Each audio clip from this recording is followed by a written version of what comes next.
Ժամը 17-ներ Open Media-ի ուղիղ եթերում Renews լրատվականը շարունակում է իր աշխատանքը, մենք աշխատում ենք հանուն Հայաստանի Հանրապետության, ես Անին եմ Զաքարյան, բարի օր։ Ազգային ժողովում բաց լսումներ են վարչապետին իմպիչմենտ հայտնելու նախաձեռնությունը քննարկելու, ներկա ու նախկին մի շարք գործիչներ եկել էին պրոցեսի մասին իրենց տեսակետն ու տեսլականը հայտնելու։ Հայաստան խմբակցությունից Իշխան Սաղաթելյանը հայտնեց, որ իրենց դաշինքը միանում է իմպիչմենտի գործընթացին։ Հետևաբար, հաշվի առնելով նոր իրողությունը եւ մեր գործընկերների այդ վստահեցումները, ես մեր խմբակցության падգամավորների 3 ամիս առաջ ստորագրված ստորագրությունները հիմա կփոխանցեմ, պատիվ ունեմ խմբակցությանը, կցելու այդ գործընթացին եւ ֆիքսելու, որ մեր ստորագրությունները կային ինչպես 3 ամիս առաջ, այնպես էլ հիմա։ Խնդրում եմ ուշադրություն թյուրիմացություններից խուսափելու համար նաև։ Եթե դա չբավարարվի եւ ֆիքսվի, որ դա տեխնիկական խնդիր է, այս ստորագրությունները կտեղափոխվեն նաև այն ձևաթղթի տակ, որը ներկայացնում է պատիվ ունեմ խմբակցություն։ Այս դիրքորոշումը եղել է 3 ամիս առաջ, այս դիրքորոշումը նաև հիմա է։ Ազգային ժողովում շարունակվող լսումների ընթացքում վարչապետին անվստահություն հայտնելու նախաձեռնության աջակիցների խումբ էլ հավաքվել էր խորհրդարանի առջև։ Նախաձեռնության ակտիվիստներին միացել էր պատիվ ունեմ խմբակցության առաջադրած վարչապետի թեկնածուն Մասիսի քաղաքապետ Դավիթ Համբարձումյանը։ Այո, մեր օրակարգը իմպիչմենտ եւ դա պիտի տեղի ունենա մինչ 2026 թվականի ընտրությունները։ Մեր գործընթացների մասին նախորդ բոլոր լրատվամիջոցներին մենք հաղորդել ենք, թե ինչ ենք պլանավորում, ինչ ենք անելու, երբ ենք անելու, հետեւաբար հետևեք կտեսնեք։ Ազգային ժողովում ընթացող վարչապետին անվստահություն հայտնելու լսումների գործընթացի ֆոնին ազգային ժողովի նախագահ Հալեն Սիմոնյանը լրագրողների հետ զրույցում այն անհեռանկարային է որակել։ Նա համոզված է, որ ընդդիմության նախաձեռնությունը ձախողվելու է, միևնույն ժամանակ վստահություն հայտնելով, որ ընդդիմադիր ուժերը պարտություն են կրելու նաև գալիք ընտրություններում։ 2021 թվականին, երբ որ կյանքի եւ մահի հարց էր, պատերազմից 6 ամիս էր անցել, իշխանությունը ընտրություն կազմակերպեց եւ ընտրությունները ինքը այսօր արդեն նաեւ հրապարակայինորեն ընդունում է, որ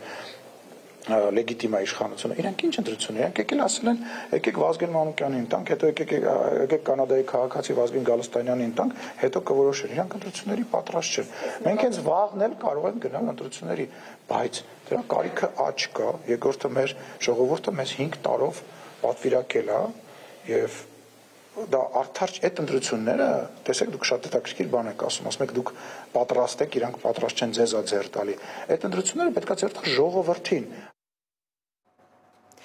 Մեդիահաբի տեղեկություններով Փարաքարի համայնքապետ Վալոդիա Գրիգորյանի սպանության համար կասկածյալը հայտնաբերվել է։ Կայքի աղբյուրը հայտնել է, որ սպանություն կատարելու մեջ կասկածյալը նախկին համայնքապետ Մհեր Ախտոյանի հորաքրոջ որդու փետրվարին սպանված 29-ամյա Գրիգոր Օհանյանի եղբայրն է։ Ըստ աղբյուրի նրան հայտնաբերել հաջողվել է կինոլոգների շնորհիվ, շները գտել են այրված հագուստի մասեր, որոնք էլ բերել են Ախտոյանի հորաքրոջ որդու տուն։ Ենթադրվում է, որ նա փորձել է այրել հագուստը, սակայն մինչև վերջ այն չի այրվել, ապա հարևանի տան բակով հողատարածքով մտել է իր տուն, որպեսզի հետքերը կորցնի եւ այնպիսի իրավիճակ է ստեղծել, թե այդ ժամին տանն է եղել։ Իրավապահ մարմինները նրա տուն են եկել մասամբ այրված հագուստի հետքերով։ Հիշեցնեմ, որ Մերձավանում հրաժեշտ են տվել Վալոդիա Գրիգորյանին, որն այսօր ուղարկավորվել է։ Ազգային ժողովի փոխոսնակ Ռուբեն Ռուբինյանը Facebook-յան գրառմամբ տեղեկացրել է, որ ինքն ու պատգամավոր Գեգամ Նազարյանը կշրջանառեն նախագիծ, որով հունվարի 27-ը կսահմանվի որպես հիշատակի եւ խոնարհումի օր։ Մեջբերեմ, մեզ պետք է ունենալ հատուկ օր, երբ կհարգենք բոլոր ժամանակների ռազմական գործողությունների ընթացքում զոհվածների հիշատակը եւ կխոնարհվենք հայրենիքի համար բոլոր ընկածների առաջ։ Այդ օրը կլինի հունվարի 27-ը, իսկ հունվարի 28-ին արդեն ինչպես միշտ կնշենք եւ կտոնենք բանակի օրը, որպես շարունակվող կյանքի ու կամքի խորհրդանիշ, գրել է նա։ Երեկոյան Կրեմլում կայացել է Հայաստանի վարչապետի ու Ռուսաստանի նախագահի հանդիպումը, որի ընթացքում Նիկոլ Փաշինյանն ու Վլադիմիր Պուտինը քննարկել են հայկական ատոմային էլեկտրակայանի կյանքի երկարաձգման եւ Հայաստանում նոր, այդ թվում մոդուլային ատոմակայանների կառուցման հնարավորությունը։ Ղեկավարներն անդրադարձել են նաեւ երկկողմ հարաբերությունների զարգացմանը, պատմում է իմ գործընկեր Մերի Դանիելյանը։ Հայաստանի վարչապետ Նիկոլ Փաշինյանը Կրեմլում հանդիպում է ունեցել Ռուսաստանի Դաշնության նախագահ Վլադիմիր Պուտինի հետ։ Հանդիպումը հաջորդել է համաշխարհային ատոմային շաբաթ խորագրով համաժողովին, որին մասնակցել էին նաև մի շարք այլ պետությունների եւ միջազգային կազմակերպությունների ղեկավարներ։ Զրույցի առանցքում եղել են ատոմային էներգետիկայի ոլորտում երկկողմ համագործակցության հարցերը։ Քննարկվել է մասնավորապես հայկական ատոմային էլեկտրակայանի շահագործման ժամկետի երկարաձգման հարցը։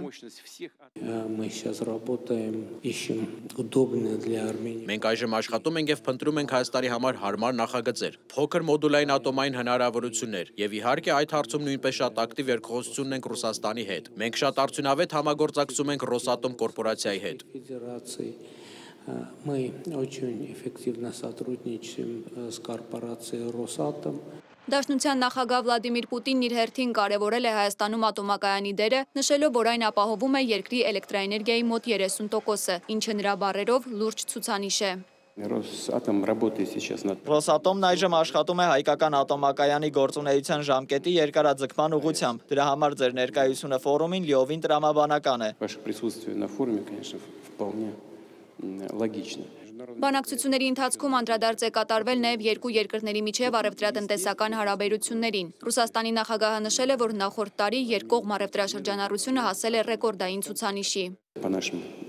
Մեր վիճակագրական տվյալներով Հայաստանի հետ 2024 թվականին 11.7 միլիարդ դոլարի առևտրաշրջանառություն ենք ունեցել։ Դա ռեկորդային ցուցանիշ է։ Հարաբերությունները զարգանում են նաև մյուս բոլոր ուղղություններով։ Նիկոլ Փաշինյանն էլ ընդգծել է, Հայաստանի եւ Ռուսաստանի հարաբերություններն ընդհանուր առմամբ զարգանում են ըստ նախատեսվածի։ Դուք ընդգծեցիք փոխադարձ առևտրաշրջանառությունը։ Ճիշտ է, այս տարի որոշակի անկում է նկատվում։ Դա կապված է որոշ գլոբալ գործընթացների հետ, բայց ես կարծում եմ, որ կա հնարավորություն աշխատելու այդ ուղղությամբ, որպեսզի մենք փոխադարձ առևտուրը շարունակենք աճել այն տեմպով, որոնք արձանագրվել են 2023-24 թվականներին։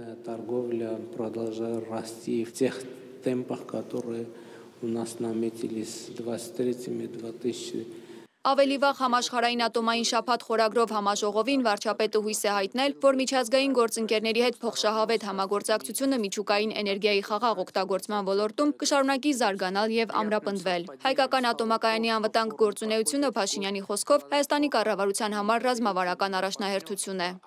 Միևնույն ժամանակ միջուկային էներգետիկայի ռազմավարական նշանակություն հատուկ պատասխանատվություն է դնում մեզ վրա ներկա եւ ապագա սերունդների միջև։ Մենք գործադրում ենք բոլոր ջանքերը, որպեսզի հայկական ատոմակայանի շահգործման ընթացքում պահպանվեն անվտանգության ամենաբարձր չափանիշները։ Ռոսատոմի գլխավոր տնօրեն Ալեքսեյ Լիխաչևը դիմելով Նիկոլ Փաշինյանին ասել է, որ իրենք ամեն ինչ կանեն, որպեսզի Հայաստանի եւ հայ ժողովրդի շահերը պաշտպանված լինեն։ Մենք սա ենք ասում։ Կայանը ձերն է, բայց հպարտությունը մեր ընդհանուրը։ Մենք այժմ մեծ հարգանքով հետևում ենք, թե ինչպես եք դուք ընտրում նոր լուծումներ, դիտարկելով ատոմային էներգիայի հաջորդ քայլը։ Եվ մենք հասկանում ենք, թե որքան կարևոր է այս քայլը, քանի որ դուք եք որոշում երկրի քաղաքականությունը, առնվազն հաջորդ 100 տարիների համար։ Потому что вы определяете политику страны как минимум на 100 ближайшие лет. Իդեպ Բելարուսի նախագահ Ալեքսանդր Լուկաշենկոն պատրաստակամություն է հայտնել Հայաստանին աջակցելու ատոմակայանի նոր էներգաբլոկի կառուցման հարցում։ Մերի Դանիելյան, Open Media։ Նիկոլ Փաշինյանը Մոսկվայից Նյու Յորք է ուղևորվում։ ՄԱԿ-ի կենտրոնակայան մեկնելու մասին վարչապետը գրել է սոցցանցում եւ տեսանյութ հրապարակել։ Միացյալ Նահանգների պետքարտուղար Մարկո Ռուբիոյի կազմակերպած տրանսատլանտյան ընթրիքի շրջանակում Հայաստանի եւ Ադրբեջանի արտգործնախարարներ Արարատ Միրզոյանն ու Ջեյհուն Բայրամովը կարճատև եռակողմ շփումներ են ունեցել Ռուբիոյի հետ։ Միրզոյանը նաեւ երկկողմ շփումներ է ունեցել մի շարք գործընկերների հետ։ Կարճատև առանձնազրույցի ժամանակ նա շնորհակալություն է հայտնել պետքարտուղար Ռուբիոյին այս ձևաչափով միջոցառմանը հրավիրելու համար։ Արարատ Միրզոյանը հանդիպում է ունեցել նաև Եվրամիության արտաքին գործերի եւ անվտանգության քաղաքականության հարցերով բարձր ներկայացուցիչ Կայա Կալասի հետ զրուցակիցները գոհունակությամբ արձանագրել են, որ Հայաստան-Եվրամիություն գործընկերությունը դինամիկ զարգանում է, ընդգրկելով փոխադարձ հետաքրքրություն ներկայացնող բոլոր ուղղությունները։ Միրզոյանը եւ Կալասը մտքեր են փոխանակել աշխարհաքաղաքական տարածաշրջանային զարգացումների շուրջ եւ դրանց պայմաններում առանձնանշել Երևան-Բրյուսել փոխգործակցության առաջնահերթ ծրագրերը։ Սպիտակ տանը կայացած Թրամփ-Էրդողան հանդիպումից հետո Թուրքիայի ազգային ավիափոխադրող թուրքական ավիաուղիները հայտարարել է իր ավիապարկը 225 Boeing ինքնաթիռներով համալրելու ծրագրերի մասին, հաղորդում է Independent-ը։ Այս օդանավերի ընդհանուր շուկայական արժեքը աստղաբաշխական գումար է կազմում մոտ $70 միլիարդ։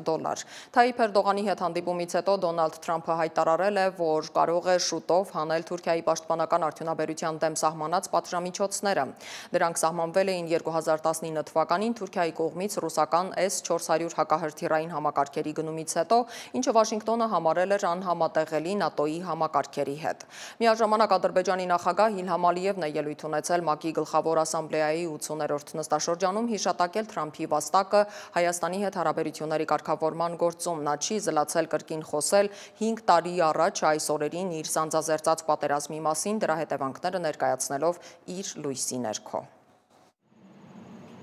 ԱՄՆ-Թուրքիա հարաբերությունները թևակողում են նոր փուլ նախագահ Դոնալդ Թրամփի եւ նրա թուրք գործընկեր Թայիփ Էրդողանի հանդիպմամբ։ Օրակարգում միլիարդավոր դոլարների գործարքներ են եւ ռազմավարական խնդիրներ, որոնք ուղղակիորեն ազդում են նաեւ հարավային Կովկասի վրա։ Նախագահ Թրամփը այժմ հույս է տալիս, որ F-35 կործանիչների շուրջ Թուրքիայի հետ վեճը մոտ է լուծմանը։ Չնայած իր իսկ նախկին վարչակազմն էր ժամանակին Անկարային հեռացրել ծրագրից ռուսական C-400 համակարգերը ձեռք բերելու եւ դրանց միջոցով կործանիչի տվյալները Ռուսաստանին փոխանցել մտավախության պատճառով։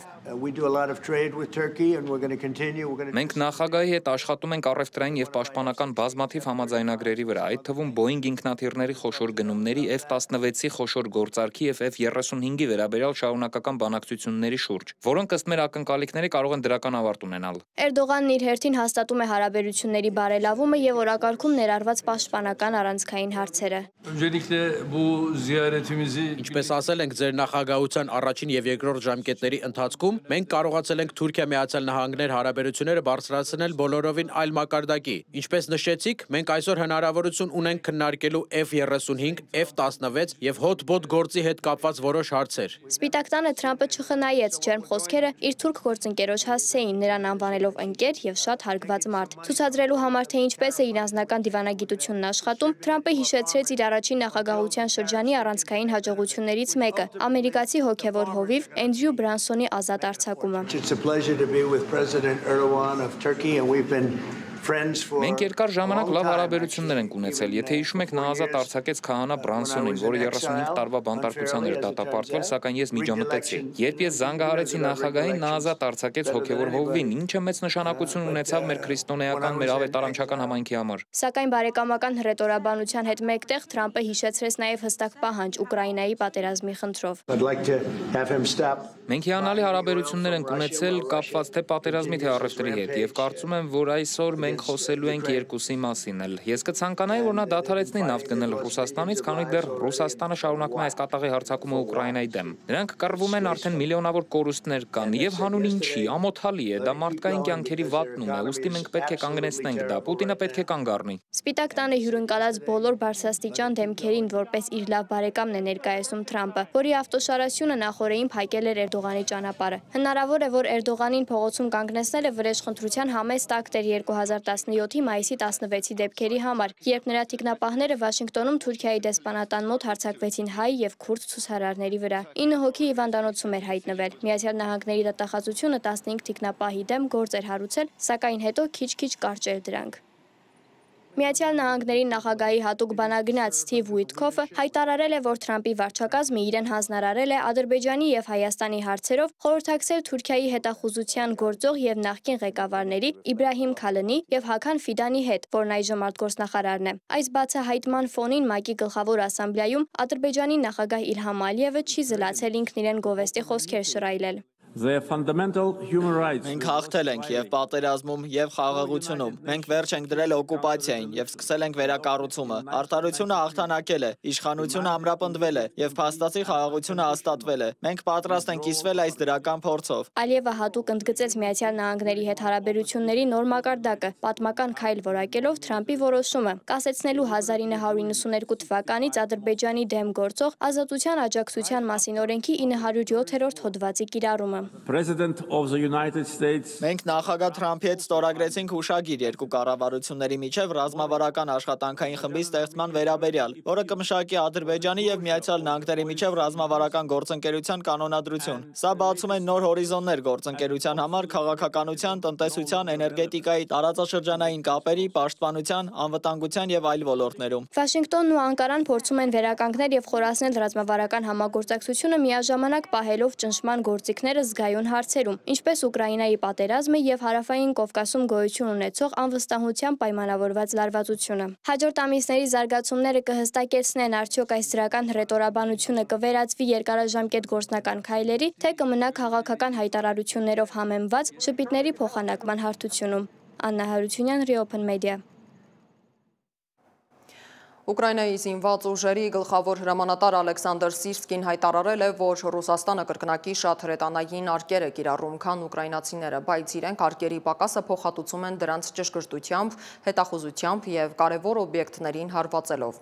Ըստ նրա, ռազմաճակատում ամեն օր տեղի է ունենում 160-ից 190 մարտական բախում։ Սիրսկին հավելել է, որ Ռուսաստանի հարձակողական խմբավորման ընդհանուր համալրվածությունը կազմում է մոտ 712,000 մարդ, իսկ ճակատում ընդհանուր իրավիճակը բարդ է, բայց վերահսկելի։ Մեջբերեմ, թշնամին շարունակում է առաջխաղացումը հիմնական ուղղություններով, մասնավորապես Պոկրովսկի եւ Դոբրոպոլիեի ուղղություններով, Լիմանսկի եւ Նովոպավլովսկի ուղղություններում իրավիճակը շարունակում է լարված մնալ, նշել է նա։ Միջազգային լրահոսին հետևում է իմ գործընկեր Դավիթ Կենջոյանը։ Ֆրանսիայի նախկին նախագահ Նիկոլա Սարկոզին դատապարտվել է 5 տարվա ազատազրկման 2007 թվականի նախագահական արշավի համար Լիբիայից ֆինանսավորում ստանալու փորձի համար, դառնալով Ֆրանսիայի առաջին բանտարկված էքս-նախագահը։ Չնայած նա շղթում է մեղադրանքները եւ պատրաստվում է բողոքարկել, դատարանի վճիռը անհապաղ կատարման ենթակա է։ Սարկոզիին մինչև հոկտեմբերի 13-ն են ժամանակ տվել իր գործերը կարգավորելու համար։ Մինչ այդ օրը նա պետք է ներկայանա դատախազություն։ Դատարանը նախկին նախագահին մեղավոր է ճանաչել 2005-ից 2007 թվականներին անձնական կապերի միջոցով Լիբիայի նախագահ Քադաֆիից ֆինանսավորում ստանալու փորձերի համար, սակայն ապացույցներ չեն գտնվել, որ այդ փողերը հասել են նրա արշավին։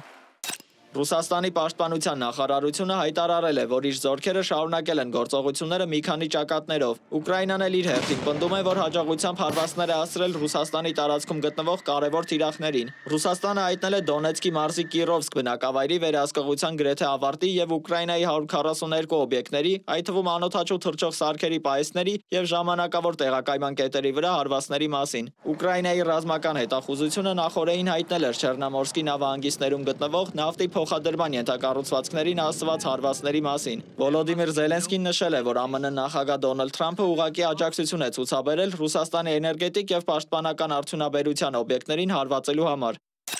Շվեդ ակտիվիստ Գրետա Թունբերգի եւ նրա ընկերների նավերը հասել են Կրետե կղզի, փորձելով օգնություն հասցնել Գազայի հատված։ Global Sumud նավատորմը, որը բաղկացած է մոտ 50 քաղաքացիական նավերից, նպատակ ունի խախտել շրջափակումը, իսկ Թունբերգը մեղադրել է Իսրայելին Գազայում համակարգված ծովի մեջ, որպես ցեղասպանության ապացույց մեջբերելով ՄԱԿ-ի եզրակացությունները։ Իտալիան եւ Իսպանիան ռազմանավեր են ուղարկել Հունաստանի Գավձ կղզու մոտ տեղի ունեցած միջադեպից հետո։ Հունաստանն էլ խոստացել է ապահով անցում իր ջրերում։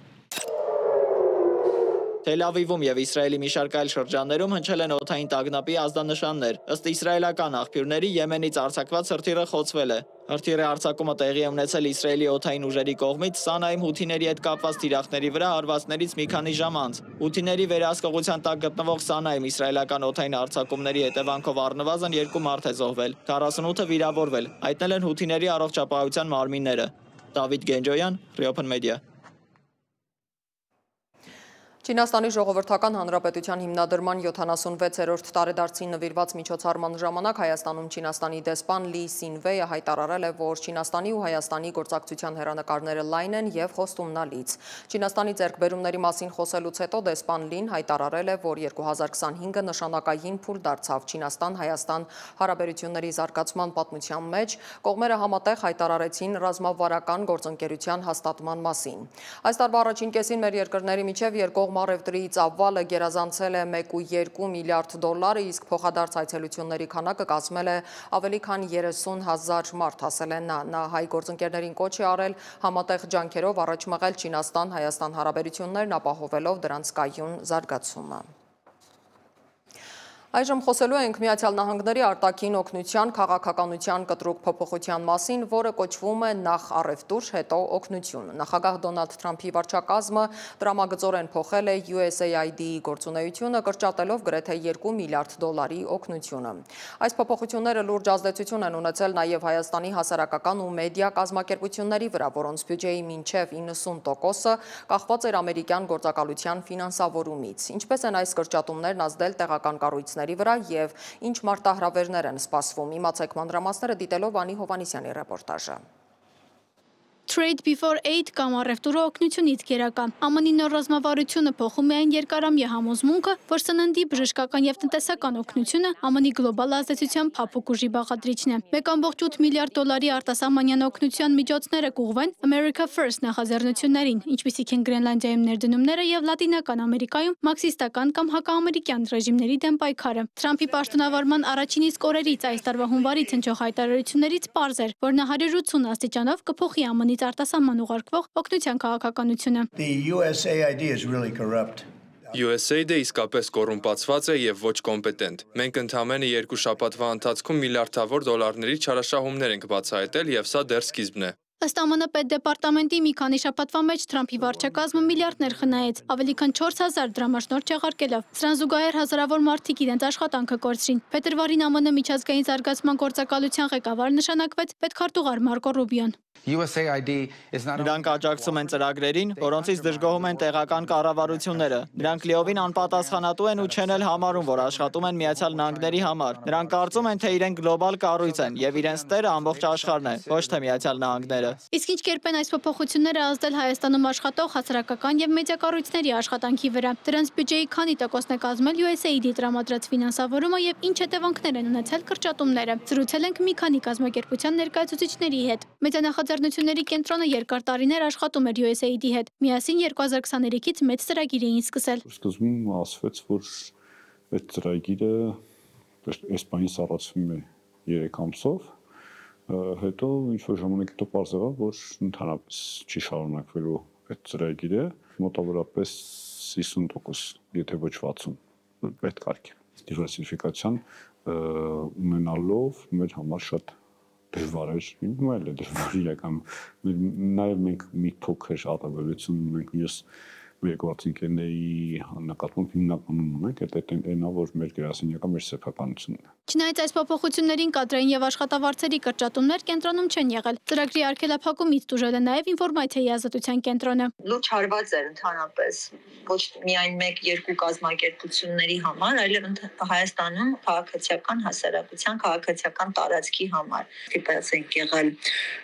դուրս գալ գրասենյակից, չկարողացանք այլևս վճարել մեր գրասենյակի վարձակալության գումարը, չկարողացանք այլևս պահել մեր հիմնական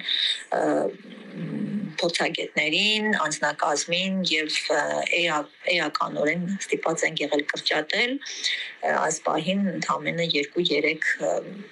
մարդ է ներգրավվածին, մենք մնացինք այս ընդամենը 10% ֆինանսավորման հույսին, որը այլ աղբյուրներից էր, այլ ֆոնդերից էր ստացվում, ոչ ամերիկյան կառավարությունից։ Այսինքն 90%-ը գալիս էր ամերիկյանից։ Այո։ Մարզային հեռուստատեսությունները նույնպես տարեսկզբին խնդիրների առաջ կանգնեցին։ Շատերի համար USAID-ը ֆինանսավորման հիմնական աղբյուրն էր։ Մեր հասարակական կազմակերպության բյուջեի 80%-ը գալիս էր գրանտների, 4 ծրագիր կարից մոտ փակվեց, կարելի ասել լուրջ և անսպասելի հարված է, բայց քանի որ մենք եվրոպական ֆոնդերից նույնպես ֆինանսավորում, դա չազդեց։ Իսկ աշխատակազմի կրճատումներ կամ աշխատավարձի կրճատումների հանգեցրել էր ծրագրերի հետ ֆինանսավորումների դադարեցումը։ Արդեն սկսում են հանգեցնել։ Տարվա սկզբին 2 դրամաշնորհ ուղարկեցինք, բայց էլ չհասցրեցինք անգամ պատասխանը ստանալ, քանի որ արդեն դադարեցվեց։ USAID-ի նման, ասենք, այդպես մեծ բյուջե ունեցող դոնորները քիչ են, էլի, ոնց որ դրամաշնորհային ծրագրերը, դրանք օգնում էին, որպեսզի հեռուստաընկերությունը եւ աշխատուժ պահի, եւ ինչ-որ ծրագրերը իրականացնի։ Այս տարվա հունվարից USAID-ից հայկական հասարակական եւ մեդիա կազմակերպություններին օգնությունը կրճատվել է ավելի քան 90%-ով։ Անի Հովանիսյան, Գևորգ Սյանոսյան, Reopen Media։ Մահացել է հայտնի կինոռեժիսոր, հեռուստառադիո հաղորդավար Տիգրան Քյոսայանը, հայտնում է նրա կինը Ռոսիա Սիվոդնյա մեդիա խմբի եւ Russia Today հեռուստաալիքի գլխավոր խմբագիր Մարգարիտա Սիմոնյանը։ Այսօր երեկոյան Տիգրանը հեռացավ Արարչի մոտ, գրել է նա իր Telegram ալիքում։ Հունվարի սկզբին Սիմոնյանը հայտնել է, որ իր ամուսինը կլինիկական մահ է տարել եւ կոմայի մեջ է։ Սիմոնյանը շնորհակալություն է հայտնել այն մարդկանց, որոնք աղոթել են իր ամուսնու համար եւ խնդրել է չզանգահարել ոչ իրեն, ոչ էլ ընտանիքին։ Եվ թողարկման վերջում մեկնարկել է Հիսուս Քրիստոսի մոնումենտալ արձան համալիրի կառուցման գործընթացը 2500 մետր բարձրության վրա Facebook-ում գրել է գործարար Բարգավաճ Հայաստան կուսակցության նախագահ Գագիկ Ծառուկյանը։ Նա նշել է, որ նախաձեռնության առաջին մասնակիցներն են մշակույթի եւ արվեստի ճանաչված գործիչները, որոնց է վերապահվել պատվավոր առաքելությունը, առաջինը բարձրանալ Լեռան Գագաթ եւ իրենց ներկայությամբ խորհրդանշել կառուցման գործընթացի ազգային արժեքը։ Այսքանն էինք պատրաստել այս ժամի համար, հիշեցնեմ, որ մեզ կարող եք գտնել սոցիալական բոլոր հարթակներում, մենք աշխատում ենք հանուն Հայաստանի Հանրապետության։ Ես Անին եմ Զաքարյան, ձեզ հրաժեշտ եմ տալիս, բարի ու խաղաղ երեկո բոլորիս։